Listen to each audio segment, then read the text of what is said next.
da casa de lá.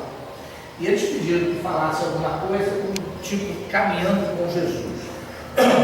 E aí eu falei, eu tenho que fazer um trabalho que eu possa apresentar em Mangaratiba e depois levar para ele a igreja.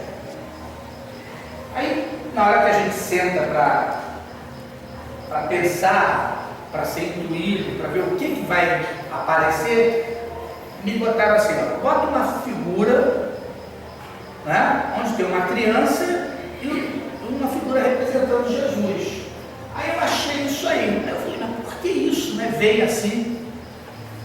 Aí nós começamos a ver o seguinte, que para Jesus, quando ele veio para nós, todos nós estávamos na infância espiritual. Não na infância material como a figura representa, mas na infância espiritual. O que é isso? Nós não tínhamos conhecimento de nada das coisas espirituais. Então ele vem nos conduzindo. Ou seja, começamos a desenvolver um caminho. Então começamos a caminhar com Jesus como crianças espirituais. Aí a outra coisa que veio é falar um pouquinho de Jesus. Porque na hora que eu comecei a montar, aí a gente começa a lembrar uma série de coisas. Por exemplo, eu lembrei que eu ajudava a padre a celebrar a missa. Por que eu lembrei disso? Porque nós ainda temos a figura de Jesus bem agarradinho em Deus. E às vezes até confundimos ele com Deus, que não é Deus. Ele está agarradinho com Deus? Se nós formos pegar o que a codificação espírita fala para nós, como Kardec trouxe, ele está dentro daquele grupo de espíritos puros. Aí sim, porque eles entendem Deus. Nesse sentido, todos eles, não só Jesus, todos os espíritos que chegaram a esse grau de perfeição entendem Deus. Nós ainda não entendemos, nós temos uma ligeira intuição. Daí a gente querer toda hora trocar com ele. Se você me der isso, eu te dou isso. Se eu conseguir isso, eu faço isso. A gente barganha com Deus, como se estivesse barganhando numa compra de mercado livre, né? Esses espíritos puros, Jesus, que é um deles, já não fazem isso, eles entendem. E dentro desses espíritos puros, eles não são iguais. Já chegaram nesse patamar, mas são individualidades diferentes, ou seja, em graus de perfeição, de conhecimento das verdades diferentes. Ok? Então a gente tem que desmistificar esse Jesus que nós aprendemos através de vidas passadas, trazer como se fosse Deus, e não é. É um irmão nosso que já fez uma evolução, já fez um trabalho e hoje ajuda na divulgação das leis divinas. Tá? Então vamos avançar um pouquinho para a gente discutir isso e ver onde isso aparece. A primeira citação aparece em João, no prólogo dos versículos, capítulo 1, do 9 ao 11. Diz assim: ele, Jesus, era a luz verdadeira, que ilumina todo homem que vem para o mundo. Estava no mundo e o mundo por meio dele foi feito. E o mundo não o conheceu. Veio para as suas próprias coisas, mas os seus não acolheram. Olha que coisa interessante que João coloca na introdução do seu evangelho. Era a luz verdadeira. Para nós, era o Espírito que ia trazer essa boa nova, que ilumina todo homem que vem para o mundo. Ou seja, nessa escola chamada Terra, esse Espírito Jesus é o responsável para nos ensinar, ajudar na nossa caminhada. E vamos avançando. Disse Jesus, antes dele se tornar Abraão, eu sou. Isso estava tendo uma discussão com os fariseus e Jesus falou isso. Porque o pai Abraão,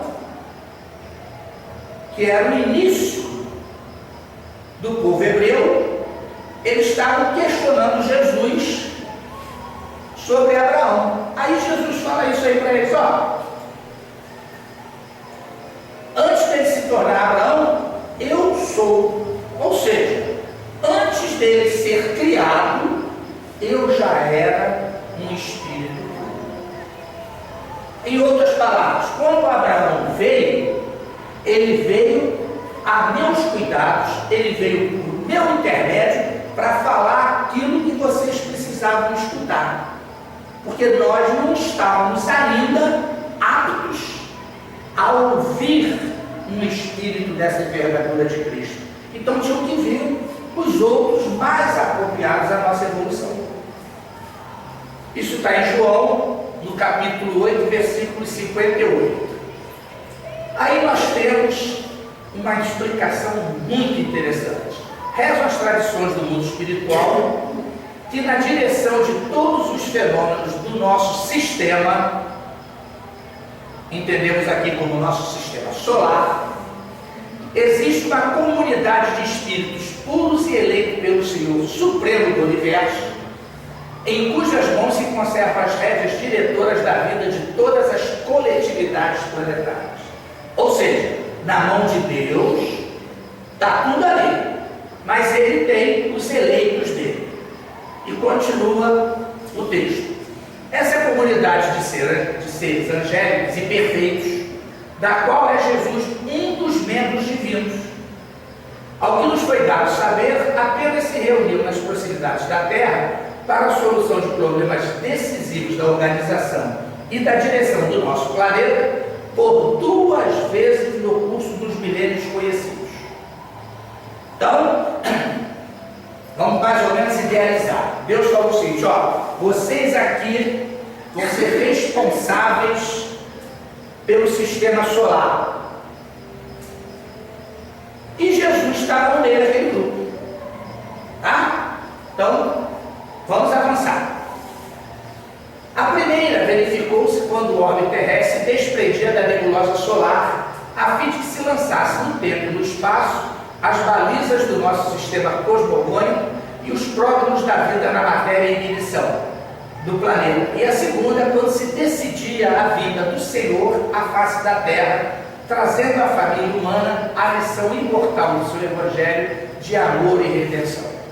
Ou seja, quando a Terra se desprendeu do Sol, que precisava tomar uma forma, esses espíritos chegaram perto. E a outra foi quando, ó, Jesus, tu tem que descer. Então, eles vieram juntos para dar aquele trabalho em equipe. Isso está em A Caminho da Luz, capítulo 1, Gênese Planetária, a comunidade dos espíritos puros. Quem traz isso para nós é Emmanuel, tá? E tem uma outra colocação aqui também interessante. Pastor das almas humanas, desde a formação deste planeta há muitos milênios, veio procurando reunir as ovelhas transmelhadas, tentando trazer-lhes ao coração as alegrias eternas do reino de Deus e da sua justiça. Isso é Jesus falando para Lentulus, o senador, há 2000 anos.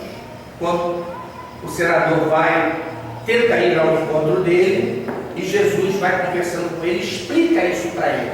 Aí eu achei essa citação muito interessante. Eu falei, deixa eu tirar isso aí para o nosso trabalho. Então já vimos que Jesus já vinha na sua evolução muito antes da Terra ser criada. Aí vamos fazer o seguinte, tem Jesus, ele trouxe a mensagem, e aí nós temos dentro da doutrina espírita o que ela fala de Jesus, o que ela nos informa a respeito de Jesus. Dos espíritos, uns teriam sido criados bons e outros maus, ou seja, Jesus foi sempre bom? Aí ela é a resposta dos espíritos. Deus criou todos os espíritos simples e ignorantes, isto é, sem saber. A cada um deu determinada missão, com o fim de esclarecê-los e de os fazer chegar progressivamente à perfeição, e pelo conhecimento da verdade, para aproximá-los de si. Nesta perfeição é que eles encontram a pura e eterna felicidade. Passando pelas provas que Deus lhe impõe, é que os espíritos adquirem aquele conhecimento. Uns acreditam submissos, uns aceitam submissos essas provas que chegam mais depressa à meta que lhe foi assinada. Outros só suportam murmurando e pela falta em que desse modo incorrem, permanecem afastados da perfeição e da prometida felicidade. Livro dos Espíritos, questão 115. Olha só que coisa interessante. Então os espíritos da codificação